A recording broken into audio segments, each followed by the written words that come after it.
فاكر لما كانت مامتك تقعد وراك علشان تغسل سنانك؟ وقتها كنت فاكر إن دي حاجة عادية، بس دلوقتي وأنت كبير لازم تسأل نفسك سؤال مهم. يا ترى معجون الأسنان اللي بنستخدمه كل يوم هل ممكن يكون هو اللي بيسبب التسوس؟ ولا فعلا بيحمينا؟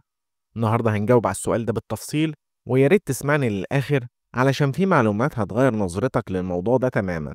هو إيه أصلا التسوس؟ تسوس الأسنان بيبدأ لما البكتيريا اللي في بقك بتتغذى على بقايا الأكل، خصوصا السكريات، وبتبدأ تفرز أحماض بتاكل طبقة المينا اللي بتحمي السنة، ومع الوقت بيتكون تجويف صغير في السنة، وده اسمه التسوس. طب إيه هو دور معجون الأسنان؟ معجون الأسنان مش مجرد حاجة بتغسل بيها أسنانك، لأ ده كمان ليه دور أساسي في إزالة بقايا الأكل ومحاربة البكتيريا وتقوية طبقة المينا، بس بشرط لازم يكون في مادة اسمها الفلورايد.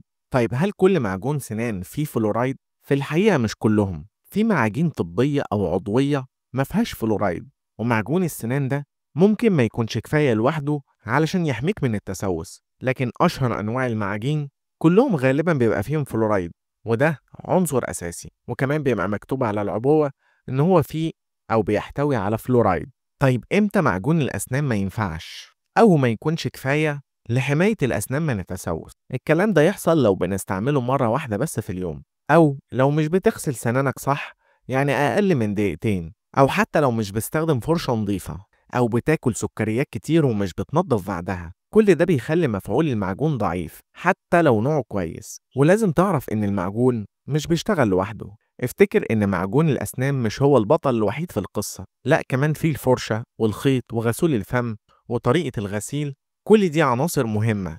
يعني المعجون لوحده زي عربية من غير عجلات. يجي واحد يسألني سؤال يقولي طب ما الناس بتغسل أسنانها وبرضه عندهم تسوس. لازم تعرف إن ده بيحصل لما بتكون بتاكل حلويات كتير، أو بتشرب مثلا مشروبات غازية، أو بتشرب شاي وقهوة فيها سكر كتير، وساعات بتغسل سنانك على طول بعدها، وده كمان غلط لأن السنة بتكون ضعيفة من الحمض وبتتجرح أسرع. ومن هنا يجي سؤال، إزاي نغسل سناننا صح؟ مبدئيا نغسل سناننا مرتين في اليوم على الأقل بعد الأكل ب30 دقيقة، ويكون بفرشة ناعمة، وما تنساش تغسل لسانك لأنه بيشيل بكتيريا كتير. ومن هنا نتكلم على علامات بداية التسوس، وهي ألم خفيف مع أي حاجة سخنة بناخدها أو أي حاجة باردة، بيبقى فيه ريحة نفس مش حلوة رغم التنظيف، بقع بني أو سودا صغيرة على السنة، ولو لحقتهم بدري ممكن ممكن تنقذ سنانك بسهولة.